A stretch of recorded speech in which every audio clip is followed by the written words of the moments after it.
Bonjour, vous écoutez Une histoire de femme, un podcast qui laisse la parole à plusieurs femmes pour qu'elles nous parlent de leur genre et de comment elles vivent leur féminité. On est parti. Eh bien, bonjour à tous. Vous êtes bien sur une histoire de femme de Manon, mais cette fois-ci, c'est bien une voix d'homme que vous entendez. Et donc, nous accueillons aujourd'hui Manon, qui est d'habitude de l'autre côté de la barrière à poser des questions. Bonjour Manon. Bonjour Nathanaël. Voilà, donc tu m'as demandé de passer du côté de l'intervieweur pour te poser des questions pour que aussi on puisse savoir qui était Manon de l'autre côté du micro. C'est bien ça? C'est ça, je me suis dit que je torturais plein de femmes en posant toutes mes questions et que j'allais jouer le jeu et voir ce que ça fait de se retrouver de l'autre côté, la personne qui doit raconter sa vie. Je suis stressée comme toutes celles qui sont passées par là. D'accord, ok.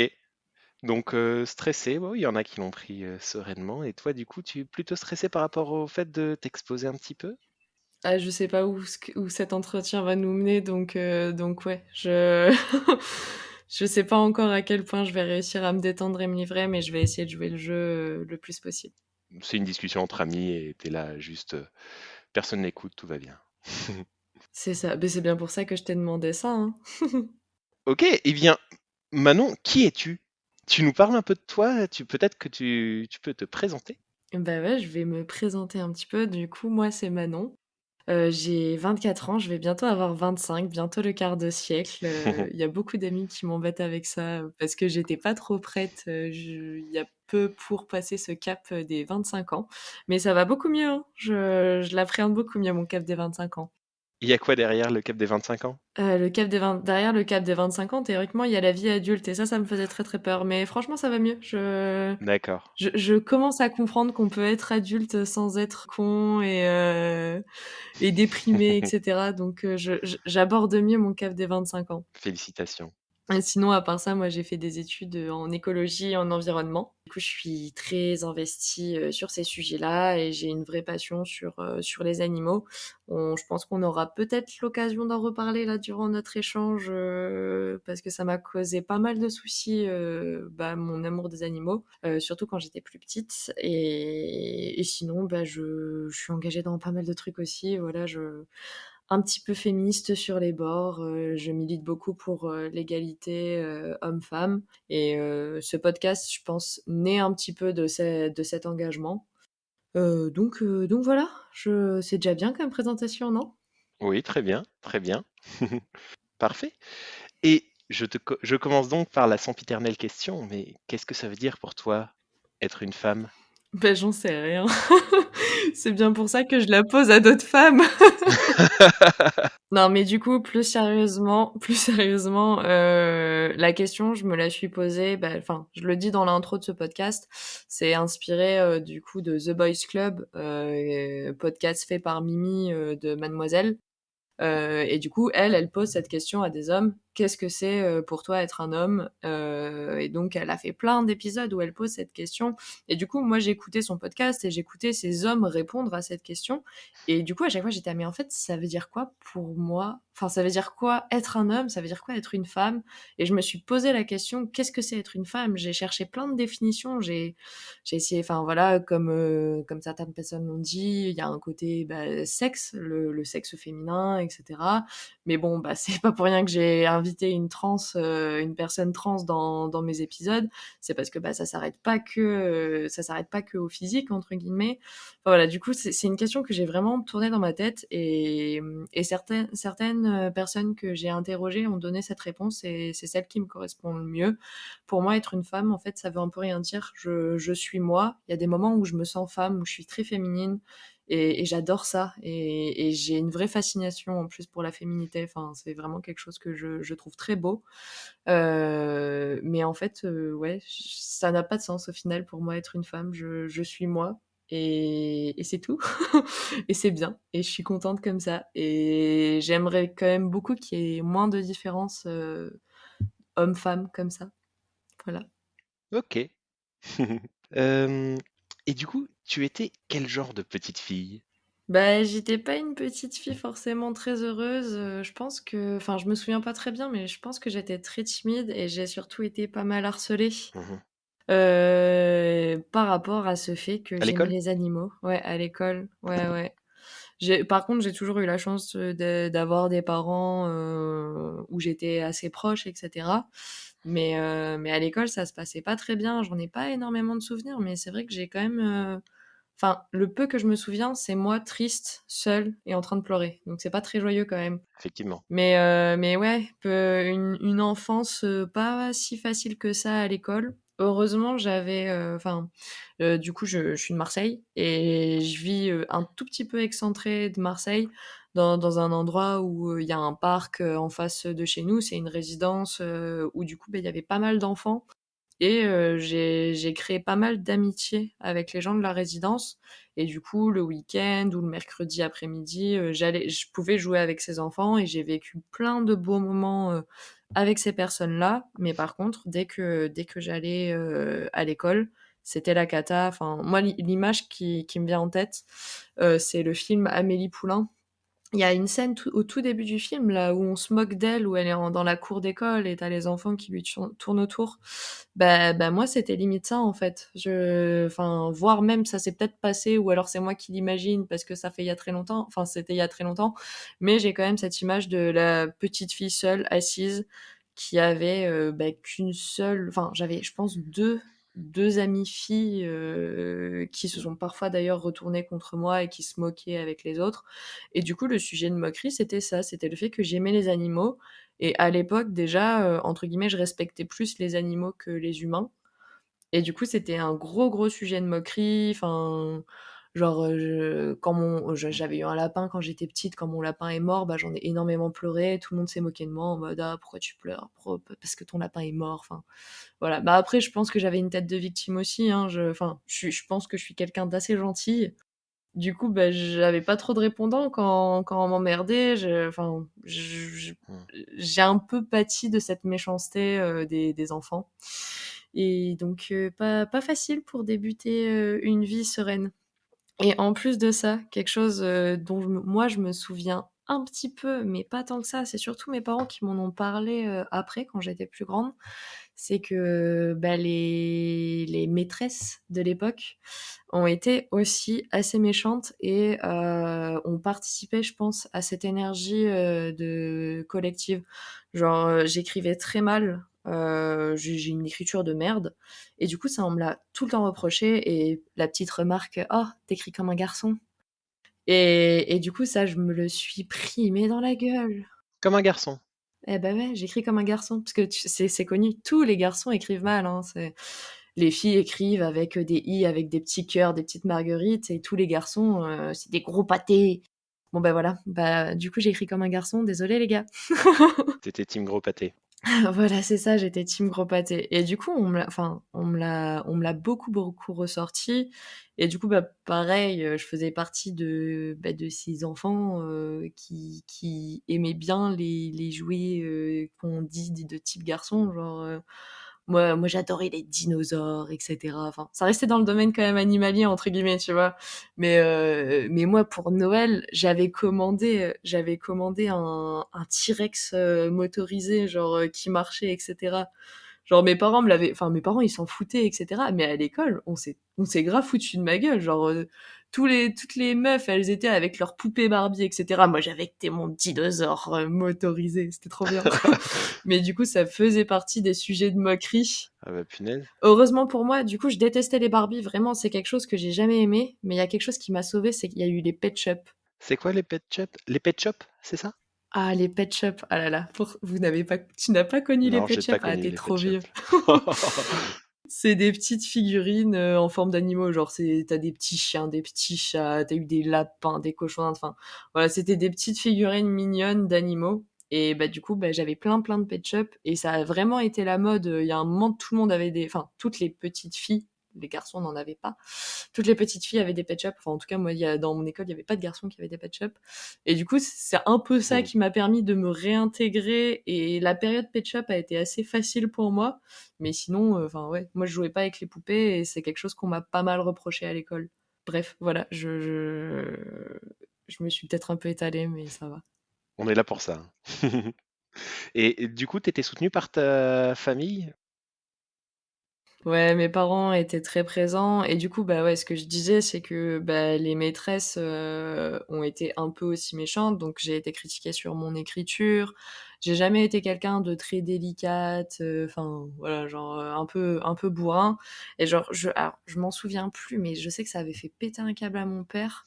Genre, je crois que j'avais cassé un stylo et du coup, il y avait de l'encre partout sur la table ou une connerie dans le genre, et enfin, genre la maîtresse, à la place de m'aider à nettoyer parce que c'était pas intentionnel, enfin tu vois, genre c'est pas comme si j'avais vidé des cartouches d'encre sur une table, elle m'avait un peu humiliée devant toute la classe et fait tout nettoyer. Alors je pourrais pas raconter l'histoire exactement parce que moi je m'en souviens vraiment pas du tout, mais c'est plus mes parents qui m'ont raconté après.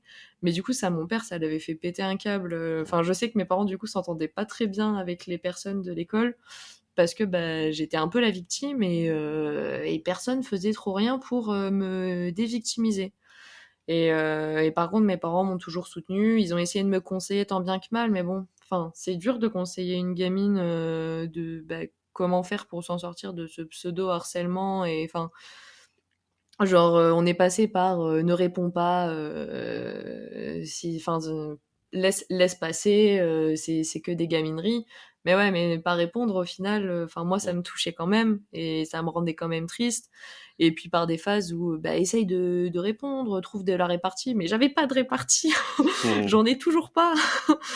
Du coup, voilà, c'est et du coup, au moment d'entrer au collège, quand j'ai dit à mes parents, je veux aller dans un collège où je connaîtrai personne, où vraiment enfin, je veux pas aller dans un collège où il y a des gens et du coup j'ai un peu regardé qui allait au collège et j'avais une amie très lointaine de l'école primaire qui était partie, enfin du coup je crois qu'on avait 2 ans de différence.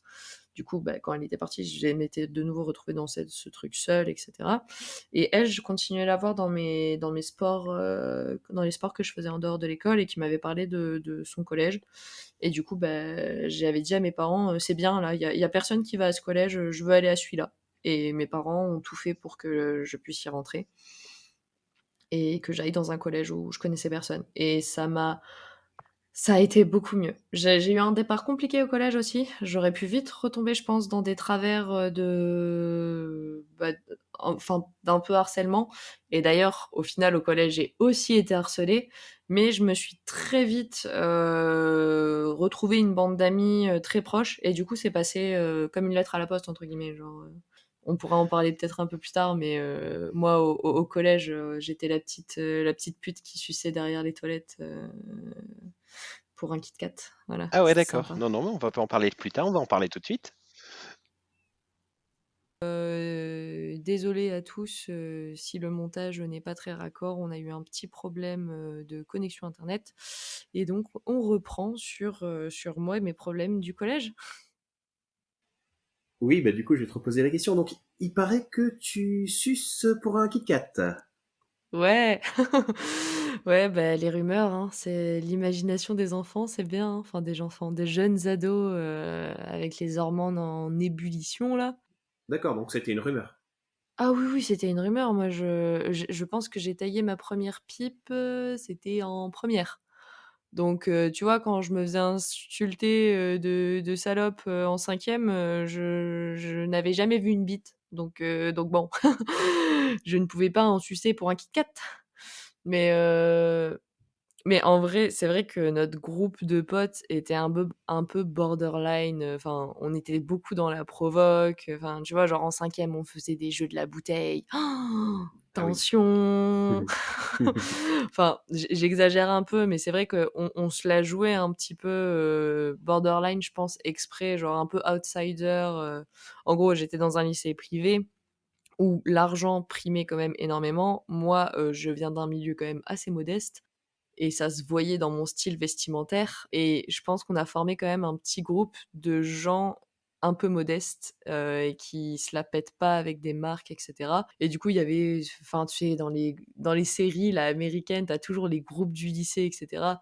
Nous, on était un peu les groupes de gothique, on écoutait du métal, il y en avait qui étaient un peu en mode gothique avec des fringues tout en noir. Enfin, bref, voilà, on était un peu ce genre de personnes et du coup, bah, très vite, il y a eu des rumeurs qui ont circulé, et enfin, il y a eu des rumeurs sur une de mes potes, elle a pas du tout démenti et il y avait un fond de vérité. Par association, vu qu'on traînait ensemble, bah, je faisais les mêmes choses entre guillemets, tu vois? Genre, Ouais, d'accord. donc voilà, j'avais cette, magnifique réputation, mais j'avoue que, je l'ai quand même beaucoup mieux vécu, pardon. Je l'ai beaucoup mieux vécu que comparé au primaire où j'étais vraiment seule.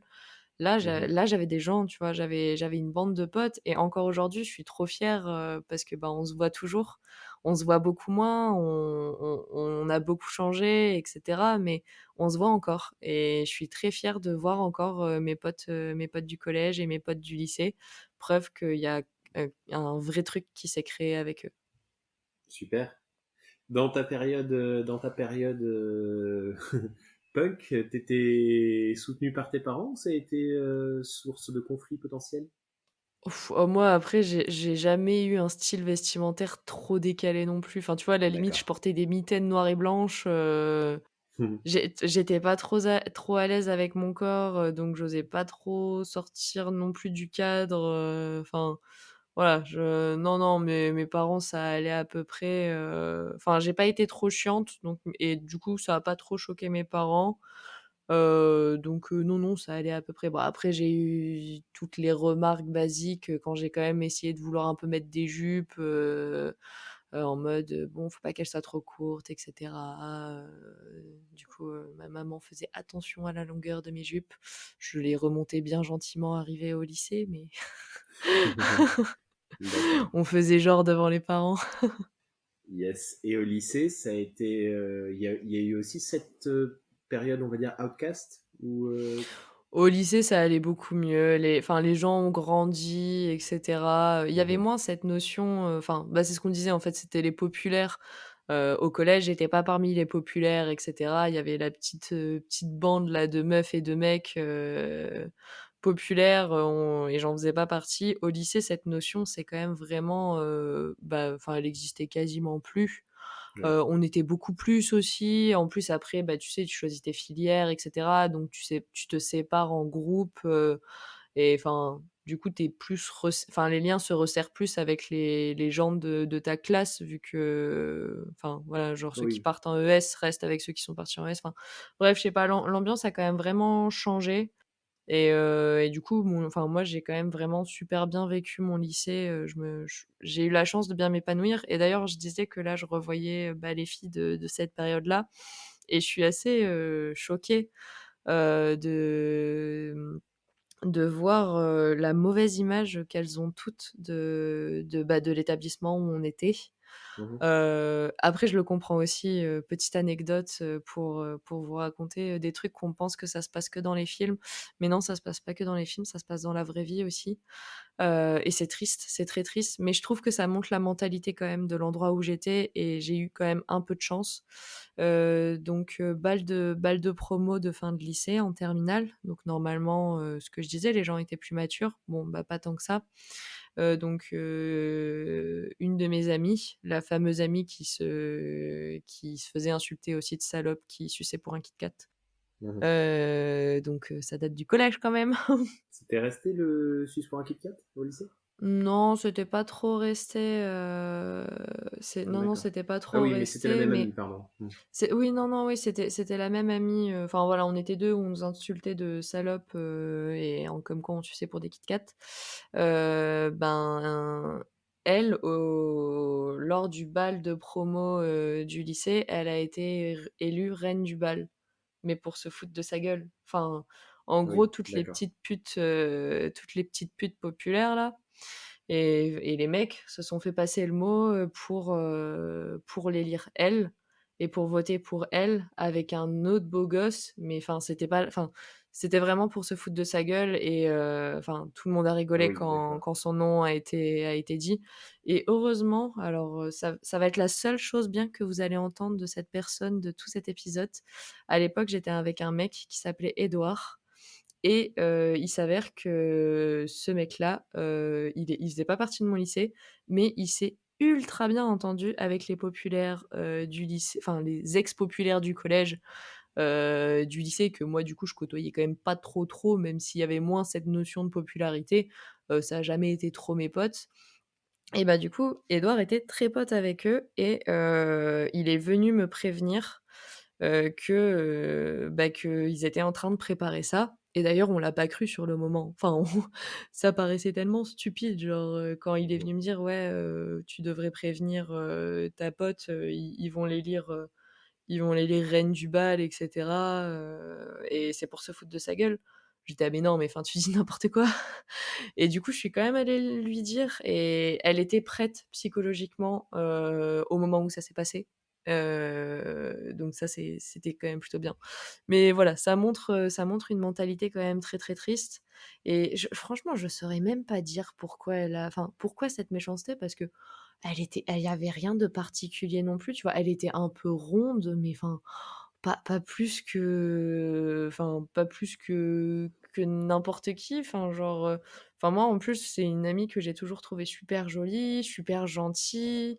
Elle faisait de la danse, tout le monde la félicitait quand elle dansait. Enfin, en vrai, genre, je sais pas ce qui leur est passé par la tête. C'est un Mmh. truc de fou, quoi. Enfin, Ouais, bref, voilà. pas forcément de raison, je pense, de caractère. Mmh.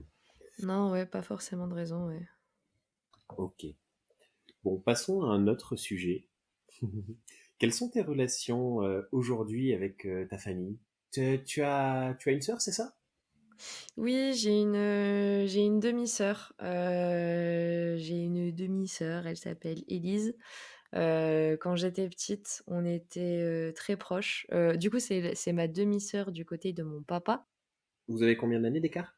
On a 10 ans d'écart. Elle a 10 ans de plus que moi et du coup, voilà, mon papa était, marié avant, il a divorcé, il est venu s'installer dans le sud. Donc ma sœur est bretonne, elle habite dans le nord, et elle a vécu dans le nord avec sa maman et donc mon père est venu habiter dans le sud et ensuite il a rencontré ma maman et du coup, bah, me voilà et bah, du coup, c'était dur parce que demi-sœur, qui habite à l'autre bout de la France, on se voyait pas souvent mais je pense que ça a aussi, créé des liens, assez proches d'une autre manière, dans le sens où, c'était toujours un événement quand elle venait me voir, il y avait toujours du coup des petits trucs un peu spécial, genre ma maman déteste la ville et le centre-ville de Marseille.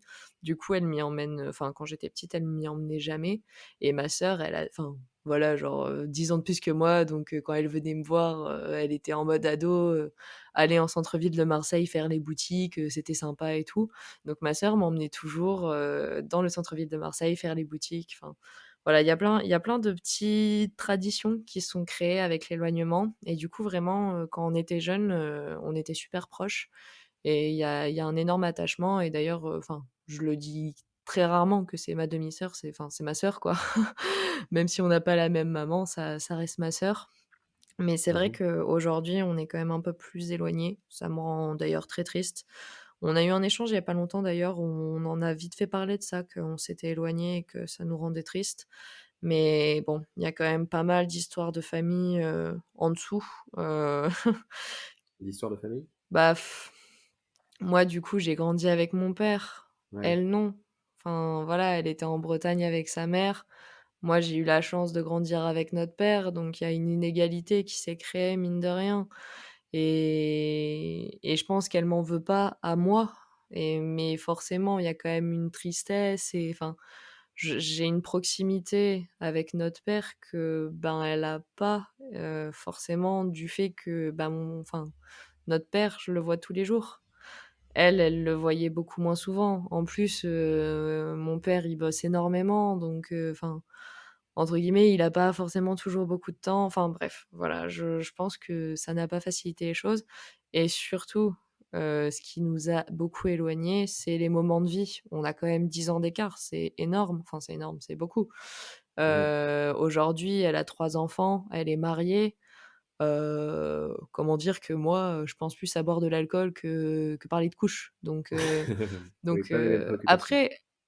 après ce qui est cool, c'est que enfin, elle garde quand même, une âme, enfin pas que de maman, mais c'est vrai que quand on se voit, vu qu'on se voit pas souvent, bah, dès qu'on se voit, c'est avec ses enfants. Donc il y a moins de Mmh. proximité qui se crée. On est toujours interrompu par soit mon neveu, soit ma nièce, soit ma filleule là qui veulent un truc, donc forcément c'est un peu plus difficile. Mais donc tu arrives quand même à avoir ce lien qui perdure, même si vous n'avez pas forcément l'occasion de vous voir fréquemment. C'est ça et je pense qu'on se retrouvera. Là, en Mmh. ce moment, on s'est un peu éloigné, mais il y a des moments où on se retrouvera. Enfin, ça me paraît normal d'avoir des moments où on s'éloigne un peu plus, où on se retrouve. Enfin, voilà, on est dans des phases de vie, je pense, très différents. Mais il y a peut-être un moment où moi, je me rapprocherai de la maternité et où du coup, on pourra de nouveau, en fait, repartager beaucoup plus de choses. Enfin, voilà, avec 10 ans d'écart, forcément qu'il y a des choses qui se partagent pas à tous les moments de vie. Par contre, du coup, vu que tu parles de ça, moi, c'est quelque chose que j'ai très mal vécu d'être, du coup, entre guillemets, «enfant unique». Parce que oui, c'est ma sœur et elle la considère comme ma sœur, mais sur les faits, j'ai vécu toute seule. Enfin et du coup, elle aussi. Ma maman n'a pas d'autres enfants, du coup, entre guillemets, mon enfance, j'étais toute seule à la maison. Les seuls moments où je voyais ma sœur, c'était pendant les vacances scolaires, donc pas souvent. Et en quoi ça a été un problème pour toi d'être enfant unique? Bah, je sais pas, j'ai l'impression de enfin, il a toujours manqué quelqu'un pour jouer avec moi. Enfin, c'est triste à dire, hein, je pense que de toute façon, on n'est jamais satisfait, de ce qu'on a. Enfin, genre ceux qui sont, frères et sœurs, ils vont se plaindre comme quoi, leur frère ou leur sœur, est chiant et cetera. Mais moi, franchement, je pense que j'aurais adoré vivre, et grandir avec ma sœur. Enfin, moi, ouais, c'est ça, il a toujours manqué, quelqu'un pour jouer avec moi, pour faire des activités avec moi. Et je pense que ça se répercute sur mon caractère d'aujourd'hui, où j'ai très peur de la solitude, où j'ai toujours besoin d'être avec des gens pour partager des moments. Ça aurait pu être l'inverse d'ailleurs, ça aurait pu me forger et me rendre très solitaire. Mais à l'inverse, vu que je me suis sentie très seule, pendant ces moments d'enfance, je pense qu'aujourd'hui je compense pas mal. Ouais, je comprends. Mmh. Et avec ton père et ta mère, ça se passe bien aujourd'hui? Ça se passe super bien. Ça a pas toujours été le cas. C'est vrai, super. Et je suis très content que tu poses la question. Enfin, de toute façon, je savais que tu allais la poser. Mais, mais je vais peut-être anticiper une autre question, mais bref. Vas-y. Hem, c'est un conseil que j'aurais bien aimé me donner plus tôt, de réussir à être proche de mes parents. Parce que j'en suis tellement heureuse aujourd'hui et il y a des hauts et des bas, hein. C'est, beh, comme dans toutes les relations familiales, ce que je disais avec ma sœur où on s'éloigne et on se retrouve et on se rééloigne. Enfin, bah, avec mes parents, enfin, même si on est très, très proches, il y a des moments où on se dispute et cetera. Mais voilà, quand j'étais plus jeune, je pense que j'étais un peu plus dans la confrontation, enfin, forcément le côté un peu crise d'adolescent, mais outre la confrontation, j'étais pas dans l'échange avec eux. Un exemple tout con, c'est que jusqu'à très tard, je n'ai jamais parlé de sexualité avec ma mère alors qu'elle voulait, elle, essayer d'aborder les sujets.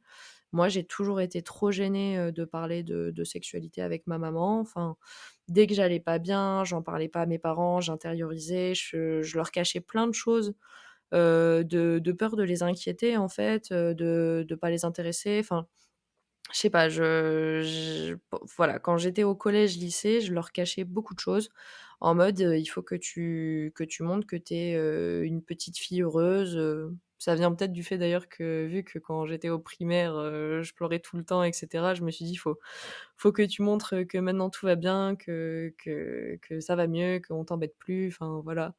Mais bon, bah, forcément dans tous les trucs, de lycée, tu as des moments où c'est un peu plus dur, bah, ça j'en parlais pas à mes parents, enfin voilà, j'ai eu toute cette période où j'étais pas proche d'eux et en fait c'est une de mes meilleures amies, du lycée. En gros pour moi du collège-lycée, j'ai 3 meilleures potes: Elisa, Marie-Paul et Anne-Sophie. Bonjour, bisous, je vous aime. Je pense que vous écouterez ça et c'est Anne-Sophie. Anne-Sophie, a une relation avec sa maman qui est très, très belle.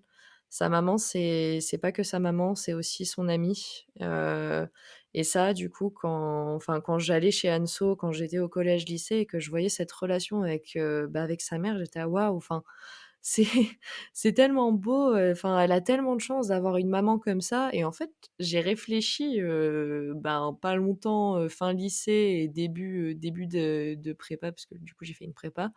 J'étais là: «Mais en fait, c'est pas Anso qui a de la chance d'avoir une maman comme ça, c'est juste qu'elles ont construit leur relation comme ça» et du coup, j'ai commencé à m'ouvrir à ma maman et à mon papa et ça s'est beaucoup, beaucoup, beaucoup mieux passé et du coup, aujourd'hui, j'ai une relation très, très fusionnelle et dès que j'ai un truc en tête, j'en parle à mes parents. Ils sont géniaux. Ils sont toujours derrière moi, ils sont super bienveillants. Enfin, j'ai une chance extraordinaire de les avoir.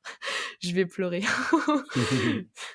Mais enfin, voilà, j'ai vraiment beaucoup de chance d'avoir mes parents et je suis très, très heureuse de la relation qu'on a réussi à construire ensemble et vraiment c'est un conseil que moi j'ai envie de donner aux gens, c'est, en fait, voilà, genre, oui, j'ai des parents compréhensifs, donc je pense que je suis quand même avantagée, mais j'ai aussi créé cette relation. En étant franche avec eux, en étant ouverte, il y a une vraie relation de confiance qui s'est créée et du coup, voilà, je suis très fière et très heureuse, de cette relation.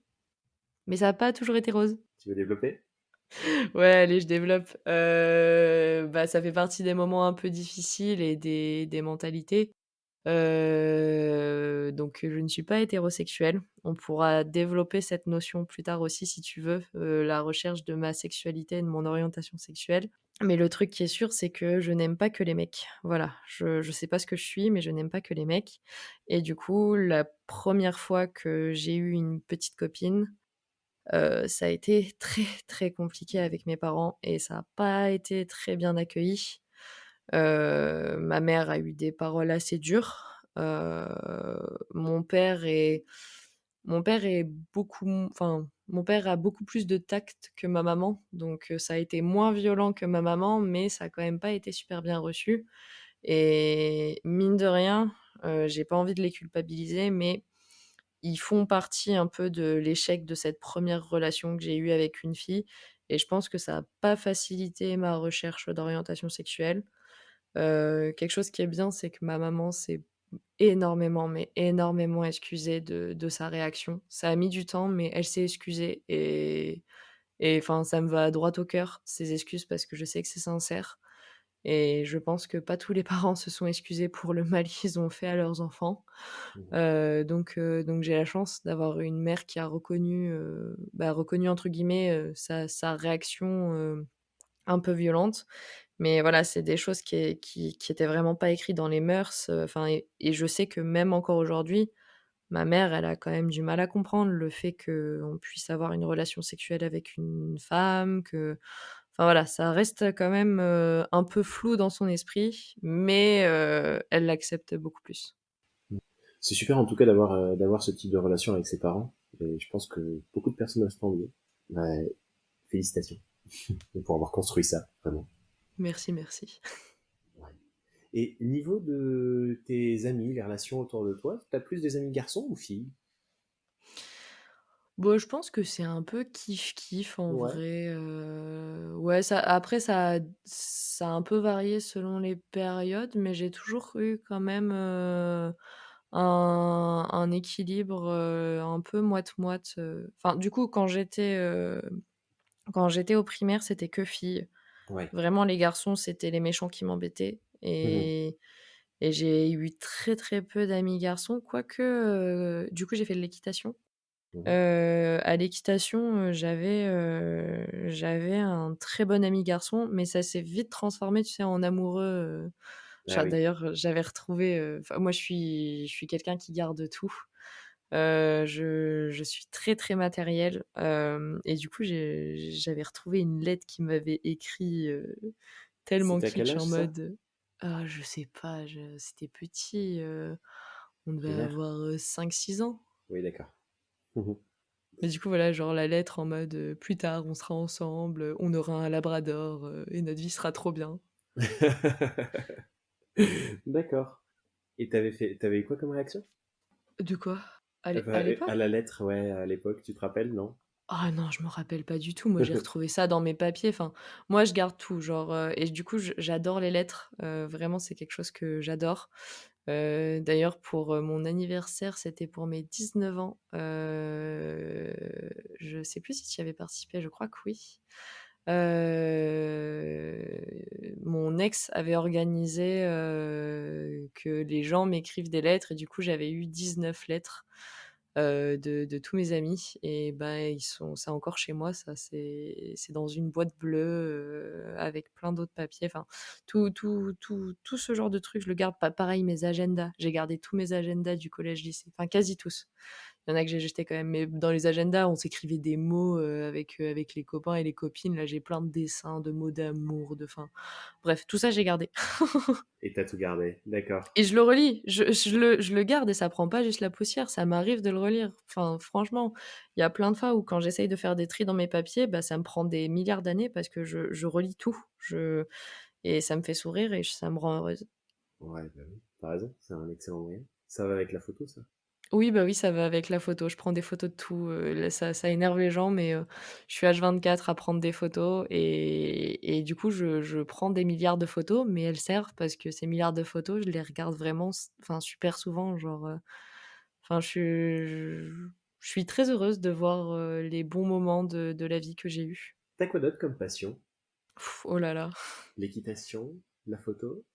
Mais en fait, enfin, c'est triste parce que j'ai l'impression d'être intéressée par tout, mais de n'être passionnée par rien et c'est quelque chose qui m'a fait beaucoup de mal et Mhm. où je me mets beaucoup la pression. Enfin, je trouve qu'il y a beaucoup de gens qui ont de réelles passions et moi, je pense enfin, j'ai l'impression que je suis passionnée par rien, mais enfin, c'est ça, intéressée par tout, mais passionnée par rien. C'est pas l'impression que tu donnes, mais d'accord.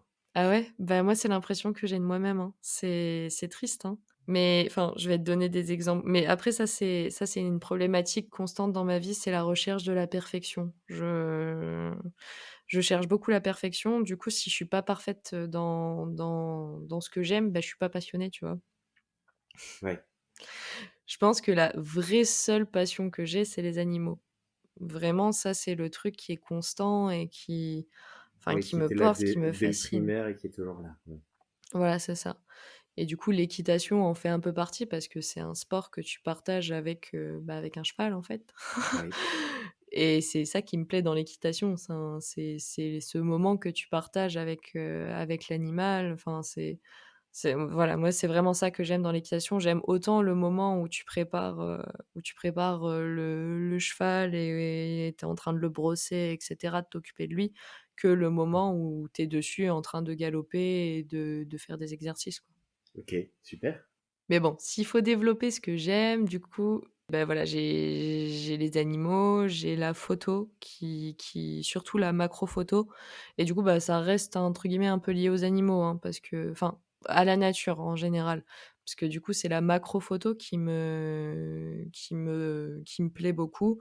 Donc, je prends énormément de photos de fleurs, de papillons, d'insectes, en général.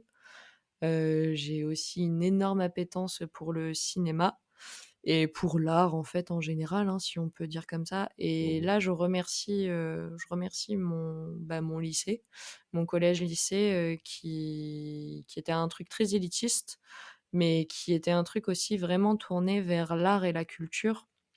Et bah, je remercie aussi mon papa parce que, bah, pareil, enfin, dans ma famille, bah, mon parrain, est prof, de design de l'espace aux Beaux-Arts. Mon père a quand même un grand amour pour le cinéma, donc forcément, j'ai baigné, dans cette ambiance. J'ai souvent été amenée au musée, au cinéma. J'ai eu la chance de faire le festival de Cannes, très jeune avec mon père, grâce à son boulot. Enfin, voilà, je pense que c'est pas pour rien que j'ai cet intérêt et du coup, j'ai pu beaucoup, beaucoup, beaucoup m'épanouir quand j'étais au lycée parce que j'ai fait, l'option là que tu peux prendre au lycée. Mmh. Il y en a qui prennent musique et cetera. Moi, j'ai pris arts plastiques et du coup, bah, j'ai pu m'éclater en arts plastiques. Enfin, c'était si épanouissant et attention, donc bac d'arts plastiques, tu es censé choisir un sujet et présenter de 1 à 3 œuvres. Bon, ça a dû changer depuis le temps, mais en tout cas à mon époque, c'était comme ça le bac d'arts plastiques. Fallait présenter, 1 à 3 œuvres sur un sujet et moi, j'avais choisi l'amitié. Super. J'ai envie de te demander, est-ce que tu peux nous parler de ton corps? Mon corps, ah là là, vaste question. Tu tombes dans une période où je l'aime pas, peu cher. Ah oui? Il y a des périodes comme ça? Ouais, bah, c'est pas toujours facile, hein. Bon, je vais essayer de prendre dans l'ordre, historique. Vas-y. Heu, Depuis toujours, je pense que j'ai jamais aimé mon corps, au primaire, enfin, entre guillemets, tu petit, mais je sentais déjà que enfin, avec toutes les moqueries que j'avais, forcément ça a influé aussi sur, la façon dont je voyais mon physique. Mmh. Au collège, lycée, c'était un petit peu pareil. Au lycée, je pense, ça allait quand même un peu mieux. J'avais d'autres choses en tête, mais au collège, c'était dur. Enfin, genre, il y avait toutes ces meufs-là, ultra bien habillées par leurs parents, qui leur payaient des trucs ultra chers. Enfin, du coup, tu avais vraiment une notion du paraître, où moi, j'étais avec mes pauvres, enfin, entre guillemets, «mes pauvres fringues», achetées, enfin, achetées je sais plus à quel magasin, mais du coup, enfin, voilà, genre je sentais qu'il y avait une différence et du coup, j'étais pas très à l'aise et cetera. Enfin, je savais pas prendre soin de moi en plus, donc je prenais pas soin de moi. Heu, enfin voilà, bref, collège, lycée, j'aimais pas trop mon corps. J'ai toujours été complexée par mon poids. Je suis pas grosse, mais je suis quand même un petit peu ronde et dans ce monde, de meufs, qui doivent être avec le ventre plat et cetera, c'est vrai que, bah, voilà, je me suis bien mis la pression, en me disant que, bah, j'étais grosse, que je plairais jamais à personne et cetera. Enfin, bon manque de confiance, en moi là-dessus. Ça, c'était avant ou Ah non, c'est encore aujourd'hui, hein. c'est encore aujourd'hui? Ah, Ah oui, d'accord. oui, oui, oui, ça, je pense que c'est vraiment mon complexe et celui qui reste bien. Ouais. Mais du coup, j'ai eu quand même une période où ça allait mieux. Cette période, c'était il y a pas longtemps en plus, donc c'est triste. J'aimerais bien la retrouver. C'était donc, fin d'école d'ingénieur et tout mon stage de fin d'études. J'ai perdu pas mal de poids et j'ai vraiment trouvé le poids qu'il me fallait. Je pense que j'étais pas trop maigre et j'étais du coup pas grosse enfin, en me regardant dans le miroir, je me sentais bien et franchement, c'était trop cool. Ce C'était génial et du coup, bah, j'ai repris du poids avec le confinement et cetera. Enfin, du coup, là, je suis de nouveau dans une zone pas bien et je suis pas très sportive comme meuf, donc c'est dur de perdre du poids, et surtout j'aime la bouffe, hein, qu'on se le dise, si, tu vois, tu me demandais mes passions, la bouffe! J'aime manger, putain! J'aime le fromage, j'aime les raclettes. Enfin bref, j'aime bouffer et du coup, bah, c'est assez incompatible avec, le ventre plat, tu vois? Si je te demandais quelle partie de ton corps tu aimes le plus, ce serait quoi? J'ai déjà réfléchi, je vais me permettre d'en répondre, 2, je pense. Ouais. J'aime beaucoup mes yeux. J'adore mes yeux, je les trouve très beaux et je sais que j'arrive à faire passer beaucoup de choses par le regard Mmh. et j'aime bien mes bras aussi. Alors c'est peut-être très, très con, mais j'aime bien mes bras Mmh. et au contraire, par contre, je déteste mes pieds. Mes pieds et mes jambes, ça, j'aime pas. Mais les bras, j'aime bien. J'accepte mes bras, je leur fais des câlins. Ah. L'avantage, c'est que c'est avec tes bras que tu fais des câlins, donc c'est passons à un sujet un petit peu en lien. Tu te définis pas comme, hétéro? Tu te définis pas comme bisexuel? Tu te définis comment? Si tu devais te définir, J'en sais rien. Pour détailler un petit peu, j'ai eu forcément plusieurs phases. Bon, j'ai eu la phase où je croyais être hétéro et où je pense que déjà je savais que entre guillemets, j'étais pas que hétéro et j'ai eu plutôt cette tendance à rejeter, tu vois? J'ai tellement été entre guillemets «emmerdée» sur le fait d'aimer les animaux, j'étais: «Ah putain, si en plus tu aimes les filles, c'est fini. Qu'est-ce qui va se passer?» Tu vas retourner dans un cercle vicieux où tu vas te faire, moquer et il y a et enfin et je sais que j'ai dû avoir, bon attends la personne s'en souvient pas, mais j'avais été un peu méchante envers une fille, d'ailleurs je sais pas tant aujourd'hui, elle est pas du tout attirée par les filles, mais je crois que si, je crois qu'elle est bisexuelle.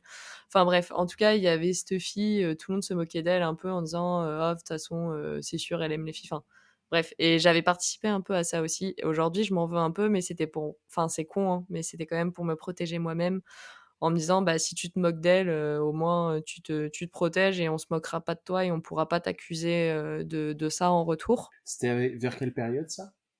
Ça, c'était collège. C'était le collège D'accord. et la première fois que j'ai assumé, être intéressée par une fille, c'est truc de malade. C'est avec du coup Mmh. cette meilleure amie, donc j'ai dit 3 meilleures, potes, Elisa, Marie-Paul, Anso, bah, là, c'est Elisa. Elisa est lesbienne et du coup, donc c'était vraiment, meilleure pote, du collège, du lycée et même encore aujourd'hui. Hem on s'est avoué à peu près je sais plus exactement comment ça s'est passé, mais on s'est avoué, ouais, je sais pas laquelle des 2 a commencé à discuter, mais en fait, on avait crushé sur la même fille qui s'appelait Manon, comme moi, et du coup, on se l'est avoué quasiment en même temps. Je sais plus laquelle a dit les mots en premier, mais genre, c'était, «Faut que je te dise un truc, j'ai une attirance, pour cette meuf Manon», et l'autre a dit: «Bah, moi aussi». Du coup, voilà, on s'est avoué mutuellement cet intérêt pour cette meuf. Bon, au final, il s'est jamais rien passé avec cette Manon, qui était très, très, très hétéro. Et puis, bah, voilà, on a continué comme ça. Moi, j'ai commencé à avoir des petites expériences sexuelles avec une autre meuf, bah, avec Marie-Paul. Bonjour Marie-Paul. C'est la première fois que j'ai vraiment testé, quelque chose avec une fille. Alors, de mon souvenir lointain, j'avais déjà testé au primaire des trucs avec les filles en mode touche pipi. Voilà, c'est dans mon souvenir très, très lointain, avec une petite meuf, mais enfin, tu sais, un peu en mode innocent, touche pipi, découverte du corps, et c'est très, très, très flou dans mon esprit. Donc je m'étalerai pas plus sur ça. Mais du coup, entre guillemets, je pense que déjà un peu de façon lointaine, j'avais quand même une attirance pour les filles, même si bon, je pense que tu peux faire du touche pipi de découverte de corps, de façon enfin sans être lesbienne ou quoi après quoi. Bref, du coup, attirance pour les filles depuis un moment, mais je suis quand même quasiment toujours sortie qu'avec des garçons parce que, beh, je sais pas pourquoi, j'ai une timidité avec les filles que j'ai pas avec les garçons, et enfin, mine de rien, c'est quand même plus facile en société de draguer un garçon que de draguer une fille. Enfin, en tout cas, moi, je le vis comme ça. Mmh.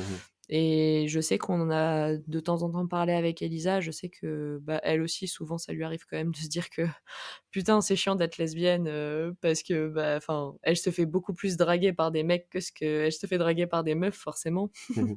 Le truc qui me donc forcément, à ce moment-là, je me suis dit: «Bah, je suis bisexuelle» et puis, bah, j'ai commencé à rentrer un peu dans des mouvements, LGBT et à voir les différents termes qui existaient. Et je pense que si je dois me mettre dans une case, je me mettrais plutôt dans la case pansexuelle. Donc tu peux redéfinir la pansexualité pour tout le monde? Oui, oui, oui, pardon, pardon. Alors, bah, attends, je vais le définir avec mes mots parce que, il y a toujours des débats dans les définitions de ces mots-là. Mais en gros, bisexuel, c'est être attiré par les 2 sexes.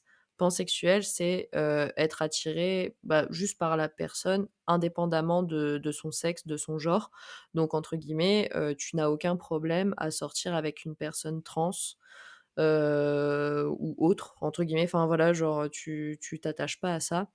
Et donc moi, ça me dérangerait pas du tout d'être avec quelqu'un de trans ou de gender fluide, enfin entre guillemets, genre, si si la personne déclenche quelque chose en moi, si j'ai des sentiments et si on a les mêmes centres d'intérêt, enfin, tu vois? S'il y a quelque chose qui se passe, Mmh. pourquoi Ouais. je m'arrêterais à son sexe, à son genre, donc je pense que je rentre bien dans la case pansexuelle, mais en attendant, si je m'y mets pas totalement, je pense que c'est parce que j'ai l'impression quand même d'être sortie qu'avec des garçons et de pas avoir exploré, autant que ce que je voulais, la palette, des attirances que je peux avoir.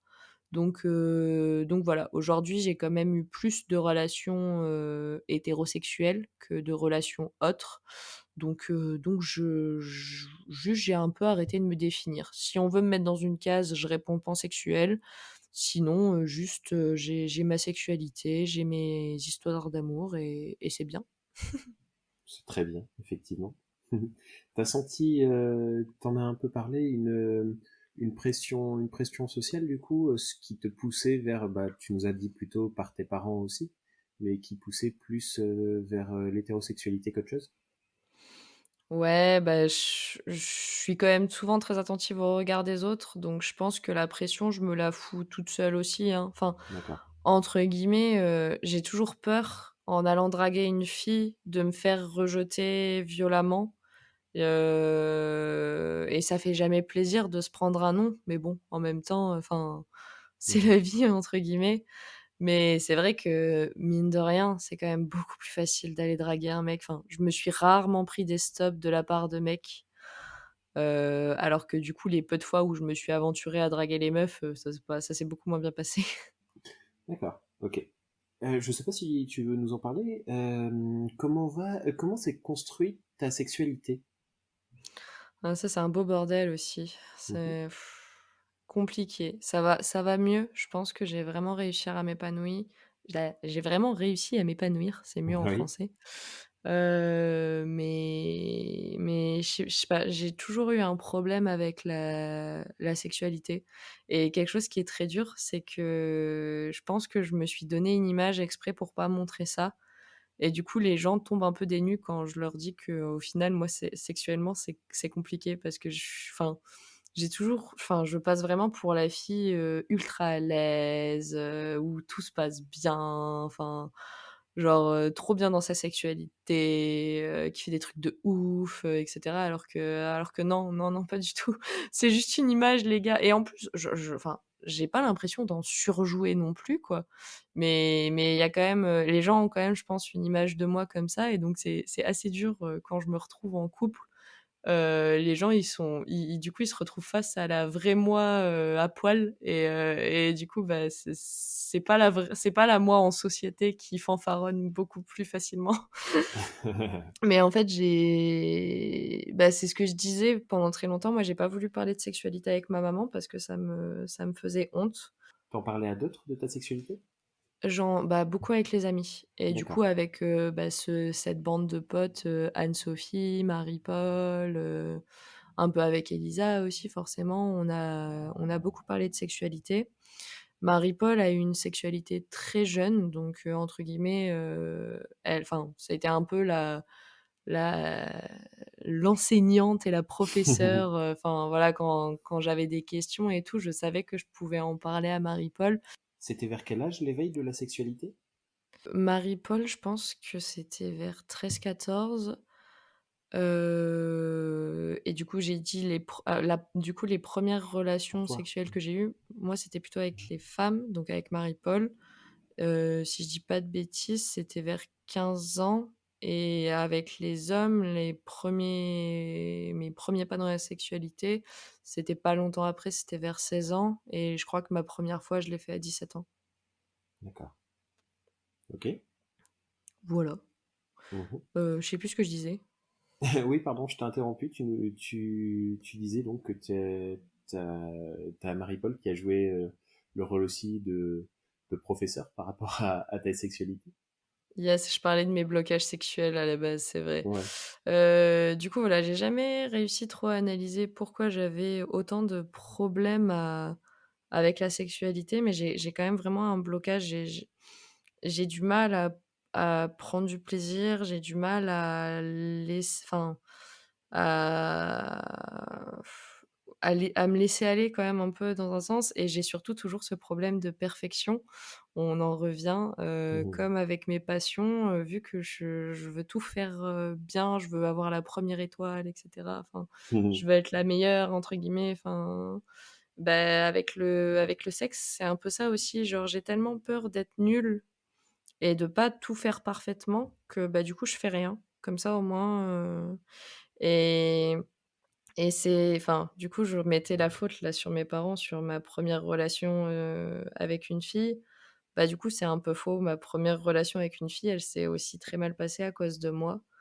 D'ailleurs, je m'en suis excusée à cette personne, et bah, je m'excuse de nouveau à l'oral parce que ça me touche énormément. Enfin, je sais qu'on s'est un peu détruites, elle et moi, à cause de cette relation. Et moi, si cette relation allait si mal, c'est à cause de ce problème que j'avais avec la sexualité.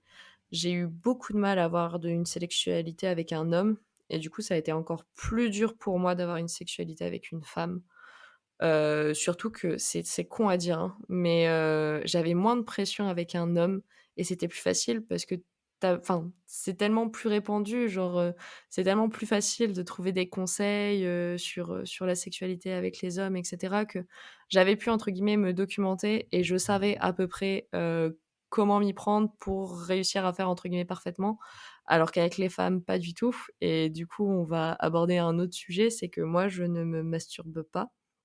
Je ne sais pas me masturber et il y a cette idée-là, cette putain d'idée, qui moi m'a mis une pression de malade que, entre lesbiennes, bah, c'est beaucoup mieux qu'entre, entre hétéros parce que vu que tu as l'habitude de te toucher et cetera, tu sais, comment faire plaisir à une femme.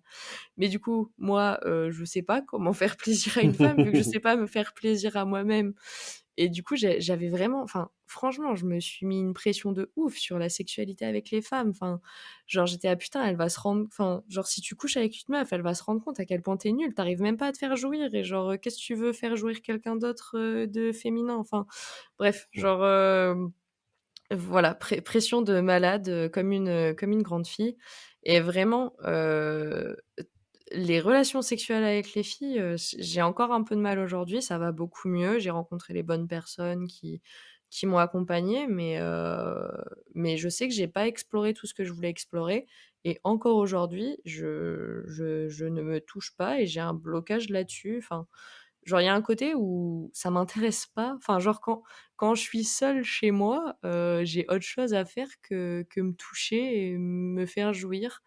Enfin, je sais pas, genre, après du coup, entre guillemets, je suis peut-être un peu caricaturale, enfin, je me touche pas, mais il y a quand même plein de fois où je me crée des envies. Mais du coup, c'est plus psychologique, enfin et je me fais pas jouir, mais il y a quand même plein de fois où je me fais des scénarios dans ma tête, enfin, j'aime beaucoup les films érotiques et c'est une de mes manières de m'exciter et de me créer des fantasmes. Et ça me suffit entre guillemets. Genre, je vois pas pourquoi j'irais mettre la main dans ma culotte, et faire plus. Enfin, voilà. OK. Tu aurais envie, du coup, de découvrir peut-être plus tard, ces choses-là que, tu as laissées en suspens avec, au niveau de la sexualité, féminine?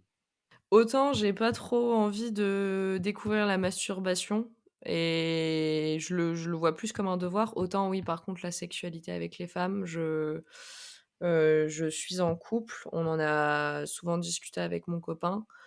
Couple hétéro donc, ouais. Oui, du coup, en couple hétéro avec un homme. On a beaucoup parlé de relations libres. Pour l'instant, je pense qu'on n'est pas dans une phase de couple où on se donnerait cette liberté. Mais je sais qu'il est pas fermé et je lui ai déjà expliqué que j'avais quand même un besoin à explorer là-dessus. Ça enfin, genre, entre guillemets, «ça enlève pas les sentiments que j'ai pour lui», hein. C'est juste que il y a quelque chose que j'ai encore envie de découvrir où je sens que je me suis pas épanouie, autant que ce que j'ai pu m'épanouir avec les hommes et j'ai vraiment envie de, bah, voilà, d'avoir, cette palette d'épanouissement, totale et ça passera que Ça passera que, en ayant, bah, plus de rencontres avec d'autres personnes, de sexe femme. Et du coup, comment ta sexualité avec les hommes s'est construite? Fouf! En rencontrant une autre personne géniale dans ma vie, enfin d'autres personnes, il y en a pas qu'une, mais il y en a quand même Mhm. une principalement, c'est Barbara, la personne avec qui j'ai vécu en coloc pendant mes années d'école d'ingénieur. Ouais. Et je peux citer aussi une autre personne, Emma, qui enfin voilà, c'est les 2 personnes qui m'ont permis de sortir de ce schéma, de sexualité bloquée. Alors avant de rentrer dans cette phase d'épanouissement sexuel, je vais plutôt parler de la phase pas bien. Du coup, 1re fois, mais ça vient peut-être de là, en fait, quand même, mes blocages. Bref, j'en sais rien. Je me fais ma thérapie en même temps, là, les gars. Cherche pas de sens.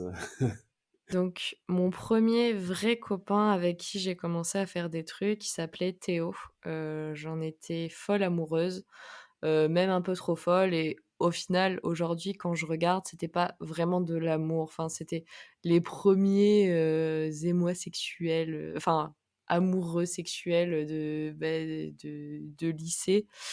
Du coup, j'étais en seconde, c'était le tout début du lycée. On a pas mal joué au chat et à la souris ensemble. Il sortait avec une autre meuf, à un moment, et il savait que j'étais amoureuse de lui et on était quand même amis. Enfin bref, c'était un peu le bordel. Il m'a fait beaucoup souffrir parce qu'il était avec sa meuf et du coup, sa meuf a beaucoup souffert aussi parce que, bah, elle était jalouse, enfin, en même temps normal. Du coup, j'avais décidé qu'on arrête d'être amis parce que ça me faisait chier que sa meuf soit jalouse, c'était pas cool, enfin bref. Au final, on s'est mis ensemble.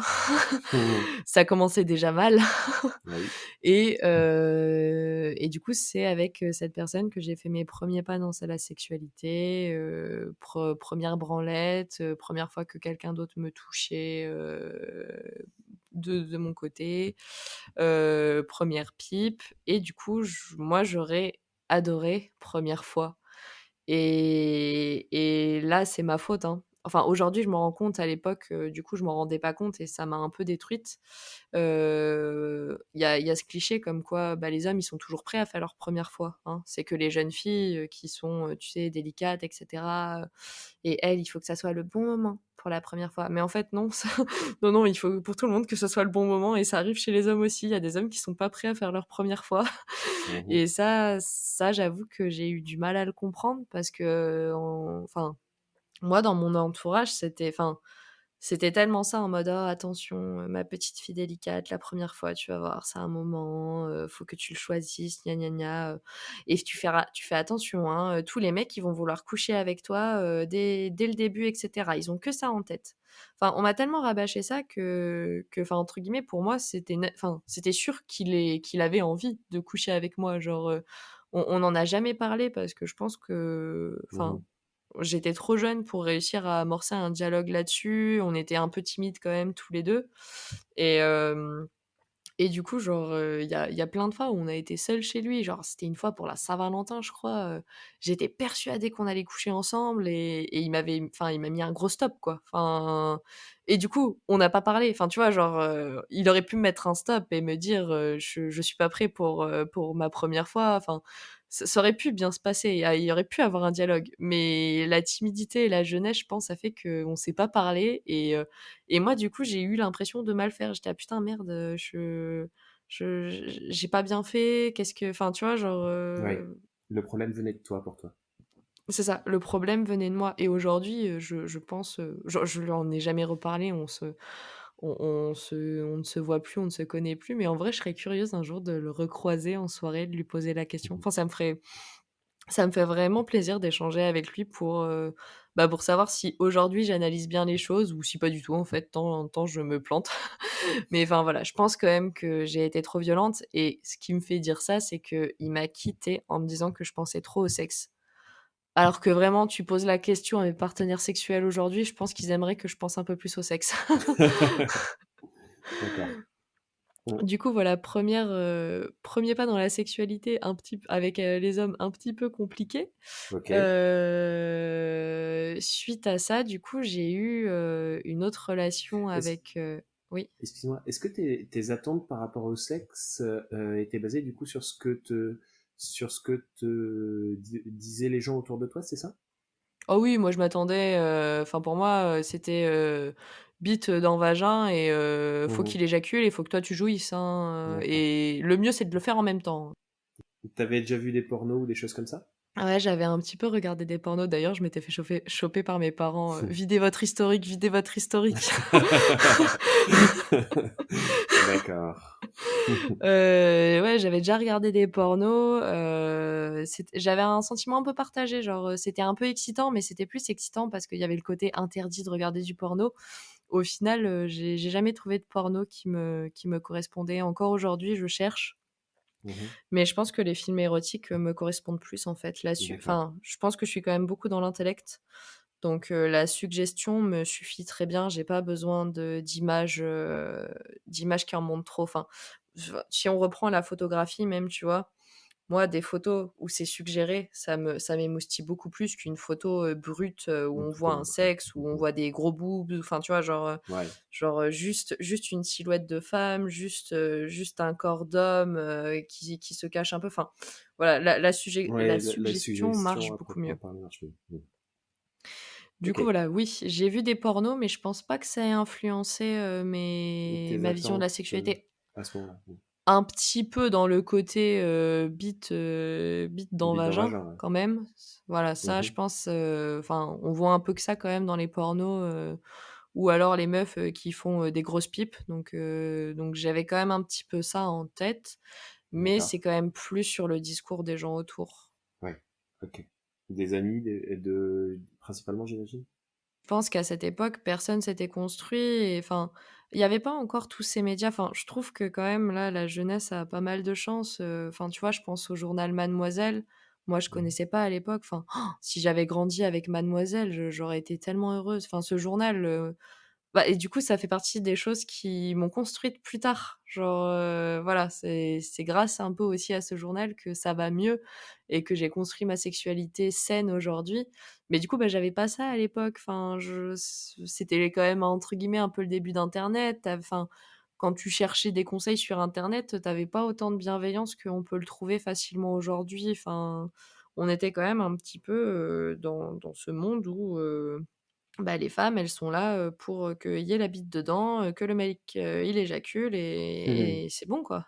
Ouais. C'est enfin, voilà, genre, j'avais pas cette idée que, bah C'était une déconstruction après, quoi. ouais, c'est ça, qu'en fait, faire l'amour, c'est pas forcément, avoir une pénétration, enfin et d'ailleurs, je me suis mis la pression aussi dans mes relations, non hétérosexuelles, en mode: «Putain, mais du coup, s'il y a pas pénétration, comment on fait? Enfin, on fait pas vraiment l'amour». Enfin, voilà, genre, il y a eu beaucoup de déconstruction, de préjugés que j'avais plus jeune, qui me mettaient la pression. D'accord.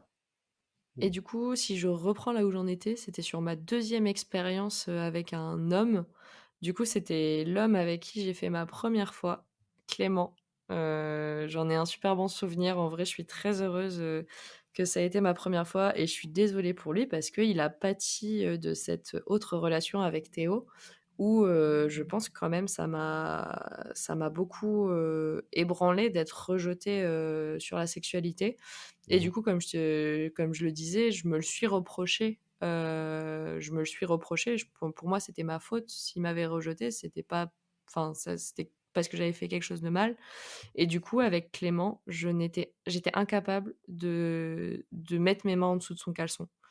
J'ai été incapable de le toucher et cetera, lui, il pouvait me toucher, il y avait aucun souci. Pour notre première fois, le fait qu'il me pénètre, il y a eu aucun problème et cetera.